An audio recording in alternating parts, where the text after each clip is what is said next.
Should you buy or should you rent?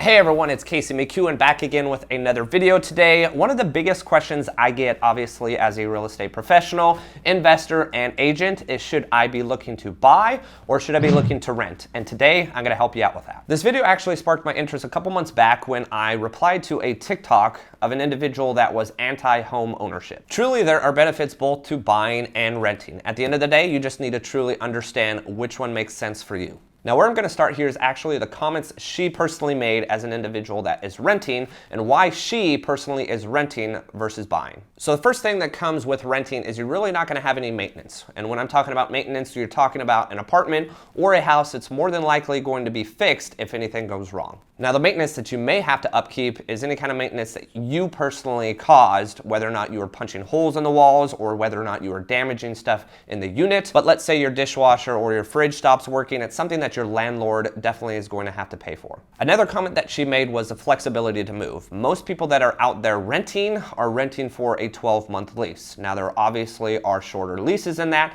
and there are also longer leases. But for the most part, your average lease is going to be 12 months long. So for instance, if you rent a house for 12 months and you don't like where you're living, whether or not you like the house or not, or the location, within 12 months, you can pick your stuff up and move elsewhere. Another plus side to renting that she made a comment on was the fact that you have consistent expenses, meaning every single month you're gonna have roughly the same amount of utility cost. You're also gonna have the same monthly cost within your rent. Any other expenses that you may have may be small or minor in comparison to utilities and rent, but you're not gonna have something that pops up that is a significant expense out of pocket. And her last comment within that TikTok was the fact that you're gonna have more money to invest. For instance, if you're consistently paying, a small amount for utilities and a small amount for rent, you're gonna be able to pocket the rest of that and put that money elsewhere. There are also a couple other added benefits when it comes to renting that I wanna go over myself that she didn't address necessarily in her TikTok. But first things first, and I would say it's probably the largest difference, is there's not gonna be any down payment. I know there are a lot of people out there that get frustrated with the amount of money that they have to pay to rent. Maybe you have to pay your last months of rent and a security deposit, so 3 months up front. That's still gonna be pennies compared to how much you would have to put down to purchase a house. Another added benefit here too is you really don't have to worry about the real estate market. If you were to purchase a house right now, some may say we're at the top of the market, so who knows where the house value may be in 12 months or 24 months. However, if you're renting right now, you're obviously not going to have to worry about whether or not your place is depreciating in value. And the last reason that a lot of people choose to rent is it's not yours. You don't have to necessarily worry about it. And as a landlord, this is probably one of the most frustrating reasons that people rent is they don't treat it like their own. For instance, if you've rented a place, I know sometimes in college, you rent a house and you have a ton of people over and you try to clean it up before you move out, and your landlord winds up charging you significantly on a security deposit because lo and behold you kind of trash the house. But hopefully, as a landlord, if you're looking to turn in houses that you purchase into a rental property, you screen your tenants well enough to where they do at the end of the day care about where they live. So to answer your question whether or not you should be renting, first things first, do you know the area that you're looking at? Is it somewhere that you're not completely sure on? Whether or not it's school districts, whether or not it's the part of town, maybe you're relocating from out of state. Maybe it'll make sense to rent early on and then purchase when you know a little bit more about the area. Also, if your credit is on the lower end, or if you don't potentially have enough cash to put down as a down payment, it definitely makes sense to live below your means, rent something in the meantime, save up that cash, repair your credit, especially if you plan to purchase down the road. But truly, at the end of the day, I think those are the biggest two reasons why you should absolutely rent, is if you're not entirely sure of the area or if you need to work on your credit or down payment situation. Now to jump into purchasing a house and whether or not this makes sense for you. So first things first, I may be a little bit biased. Obviously, I'm a real estate professional. I'm a real estate agent. I'm also a real estate investor. So I very much, over the last 4 or 5 years, have seen so much advantages of me being able to purchase houses, living in them, turning them into rentals, or just purchasing homes as outright investment properties from the start. Now, obviously, in the market that we are in the Dallas-Fort Worth area, the last 12 months have been insane. I would say, honestly, every market across the country has been insane, just with as many people that are buying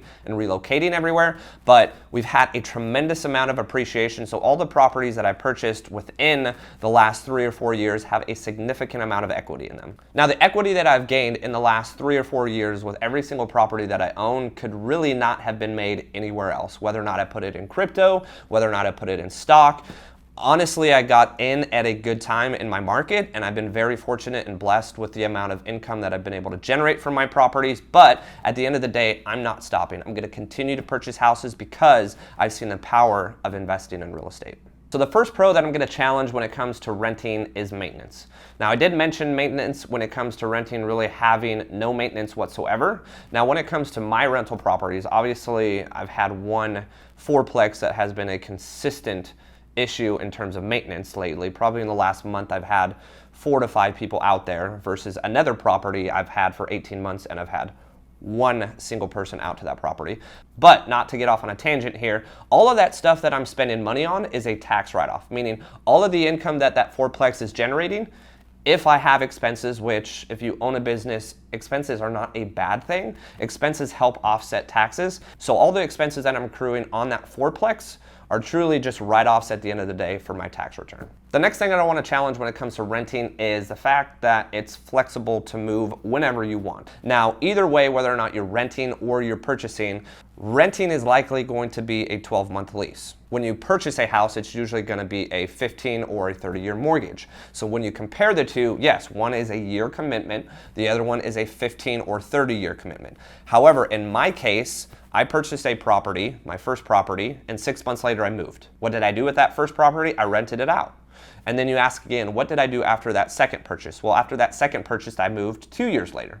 And then after that purchase, I moved probably about 9 to 12 months later. So really in the last 4 years, I've been able to move 3 times. So in terms of purchasing houses, I really wouldn't say you're necessarily going to be forced to stay there. You just need to be creative, especially if you're looking to invest in real estate. Another pro to renting that I'm going to go ahead and challenge is the consistent monthly expense. So I will absolutely agree in this sense that when you're renting, you're really not going to have any kind of large expense that comes up. However, in my situation, and this honestly could be taken into account really for anyone, unless you're maybe a married individual or you have a family where you're living in a house and solely your income is what's being put towards the mortgage. But every place that I've lived, I've allowed myself to generate income where I'm living. Just to give you an example right now, I have a 15-year note that's about $4,200 a month for my primary residence. If I had a 30-year note, it would be about $3,000, maybe $2,900, but let's just round up to $3,000, okay?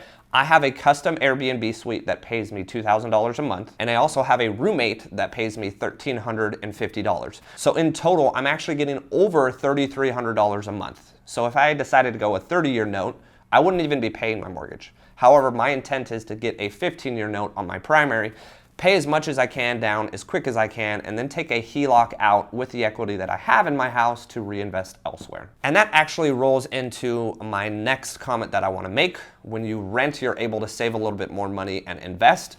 Well, I'm able to save my entire mortgage. I'm able to save my entire amount that I would otherwise be using for rent, and I get to pocket all of that. Also, with it being a 15-year mortgage, I can take all of that equity out, whether it be in 3 to 5 years, and spend $100,000, $200,000 elsewhere, which if I was renting, there's no way I'd be able to acquire $100,000 or $200,000 in additional savings money in just 3 to 5 years. So at the end of the day, the question is going to be, should I be purchasing right now? And to be frank with you, in the market that we're kind of dealing with right now, I wouldn't say it would be an easy decision to be made. Now, if you ask me if there's something that pops up that makes absolute sense to purchase, I mean, I just closed on a property a couple weeks ago, so I am 100% still purchasing houses, but it has to make sense. So if you're someone that's looking to purchase a multifamily and rent out another unit, or if you're looking to purchase a single family and rent out the other rooms, I would say absolutely purchase right now. It makes sense, right? Because you can offset your mortgage with other people paying rent for living where you're living. I would say the decision is going to be a lot harder if you're just a family looking to purchase something and really weighing the benefits of renting versus purchasing right now in the wild market. But even right now, trying to rent something in the Dallas-Fort Worth market, the rental market is absolutely crazy, just as much as the purchasing market is. That even if you wanted to rent something for $2,000 a month, and this is my personal experience, you're likely going to have to pay $2,200, $2,300, or $2,400 to compete against all the other people that want to rent that house. So when it comes to purchasing, I would make sure that your credit is high, you have a substantial amount down for a down payment, and even in the market that we're in, make sure you have additional money to bring to closing just in case you have to compete against other people, which, to be honest with you, is almost every single deal right now in the market. Once again, I'm a real estate agent in the Dallas-Fort Worth area. If you are curious and want me to chat with you about whether or not it makes sense for you to purchase or makes sense for you to buy, regardless where you are in the country, I'd love to have a chat with you. I'll leave all of my information down in the description below. Make sure to like and subscribe. It really does help, and stay tuned for the next video.